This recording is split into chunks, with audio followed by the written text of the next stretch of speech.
Isang araw, pumasok ang guro sa classroom upang magbigay ng pasulit sa mga mag-aaral. Ipinasa niya ang mga pasulit na papel na kaharap sa desk as usual. Pagkatapos sinabi sa mga mag-aaral, "Okay, iharap na sa inyo ang mga papel at umpisahan ang pagsusulit." Nang hinarap ng mga mag-aaral ang papel, nagulat silang lahat dahil walang laman ang pasulit na papel liban lamang sa maliit na itim na tuldok sa gitna. "Ano ito?"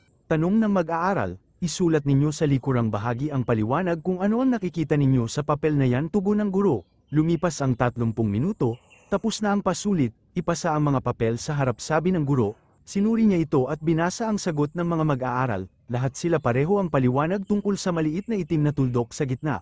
Wala ni kahit isa gumawa ng paliwanag sa puti na malaking bahagi ng papel. Sa buhay, ganito tayo. Kahit gaano pa kadami ang mga pagpapala ng Diyos sa atin, kahit alam na natin ang plano ng Diyos sa ating buhay, mabaliwala pa din ang lahat. Marahil doon tayo nakatuon sa maliit na itim na tuldok, ang may itim na tuldok ng ating kapalpakan, ang maitim na tuldok sa ating mga problema, ang may itim na tuldok ng mga pagsubok, may itim na tuldok ng bagyo sa buhay, at hindi na natin binigyang pansin ang pinakamalaking bahagi ng pag-ibig ng Diyos sa atin, ang kanyang pagpapala at kalinga. Moral of the story, huwag ito na mga mata doon sa problema o pagsubok man sa buhay.